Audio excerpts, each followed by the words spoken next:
Sugar వ్యాధికి ఇకపై English మందులు అవసరం లేదు. మన ఇంటి వద్దే వైద్యం చేసుకోవచ్చు. అదెలా అనుకుంటున్నారా? ఇన్సులిన్ను సహజ సిద్ధంగా ఉత్పత్తి చేసే ఔషధ మొక్కలను మన ఇంటి పెరటిలో పెంచుకోవటం ద్వారా ఇది సుసాధ్యమవుతుంది.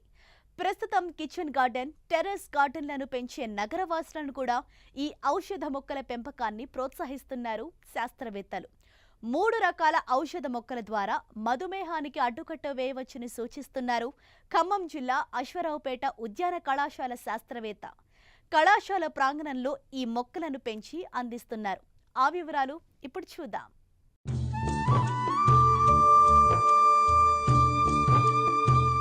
అమూల్యమైన ఔషధ మొక్కలకు నిలయం భారతదేశం. ఒకప్పుడు పెరట్లో పెరిగే మొక్కలు ఆరోగ్యానికి భరోసాగా నిలిచేవి. వీటి వాడకంపై అవగాహన కూడా ఎక్కువ ఉండేది. క్రమేపీ ఇంగ్లీషు మందుల వాడకం పెరిగిపోవడంతో వీటి ప్రాధాన్యత మరుగున పడిపోయింది. అయితే ఇప్పుడు కాలుష్యం కోరల్లో చిక్కుకుని రోగాలు శృతిమించడంతో ప్రజలు తిరిగి ఔషధ మొక్కల పెంపకానికి ఆసక్తి చూపిస్తున్నారు.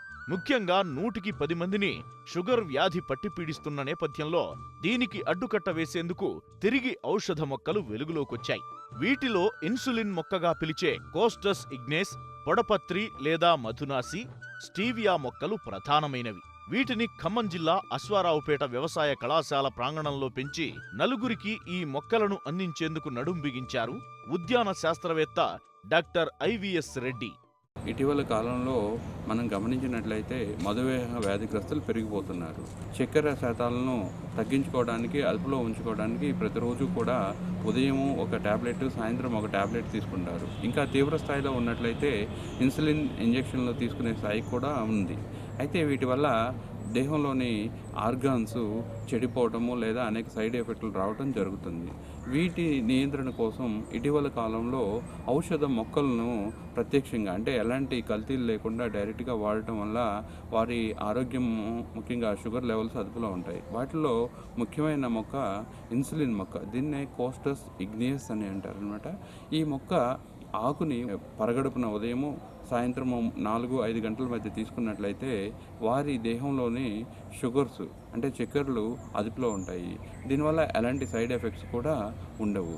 అదేవిధంగా రెండవ మొక్క విషయానికి వచ్చినట్లయితే దీన్ని పొడపత్రి లేదా మధునాసిని అంటారు. ఇది ఒక ఆకు ఉదయము, సాయంత్రం తీసుకోవాలి. ఒక ఆకు మనం నోట్లో వేసుకొని నవిలినట్లయితే మన నోటికి కొన్ని గంటల పాటు ఎలాంటి రుచులు తెలియకుండా పోతాయి. అందువల్లే దీన్ని మధునాసిని అని అంటారు.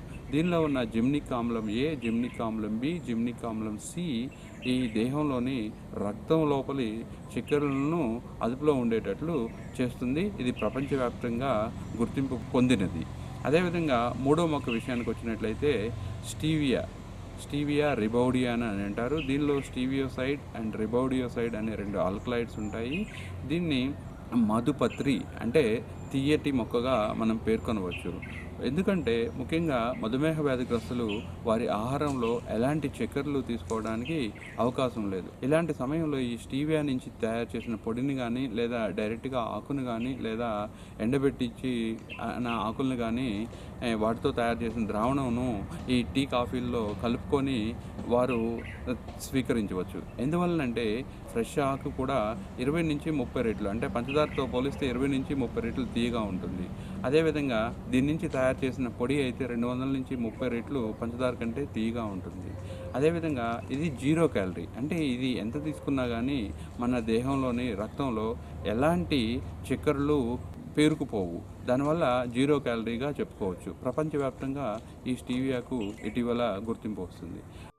పొడపత్రి ఆకు మధుమేహానికే కాకుండా ఊబకాయాన్ని తగ్గించడానికి, లివర్ టానిక్ గాను, ఆకలిని మెరుగుపరచడానికి ఉపయోగపడుతుంది. స్టీవియా మొక్కను రైతు స్థాయిలో పండించినట్లయితే ఎగుమతి అవకాశాలు పుష్కలంగా ఉన్నాయి. దీని సాగుకు వివిధ కంపెనీలు బైబ్యాక్ ఒప్పందంతో రైతులను ప్రోత్సహిస్తున్నాయి.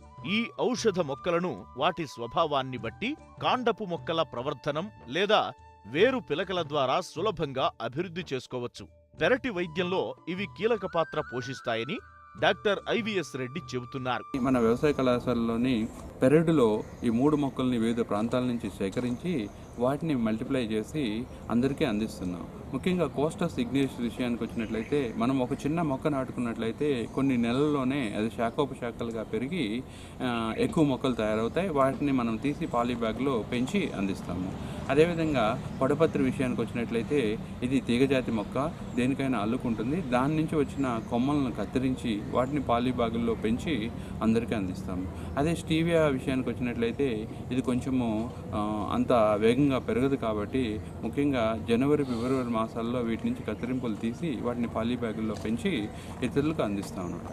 మధుమేహ వ్యాధిగ్రస్తులు ఇప్పటివరకు పొందుతున్న సైడ్ ఎఫెక్ట్స్ లేకుండా వారి ఆరోగ్యాన్ని కాపాడుకోవడంలో ఈ 3 మొక్కలు ఎంతో దోహదపడతాయని మీకు చెప్తున్నాను.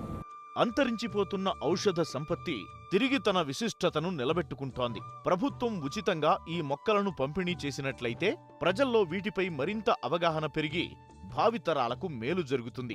ఎగుమతి అవకాశాలు మెండుగా ఉన్న ఈ ఔషధ మొక్కల సాగుకు ప్రభుత్వం నుండి తగిన ప్రోత్సాహం లభించాల్సిన అవసరం కనిపిస్తోంది.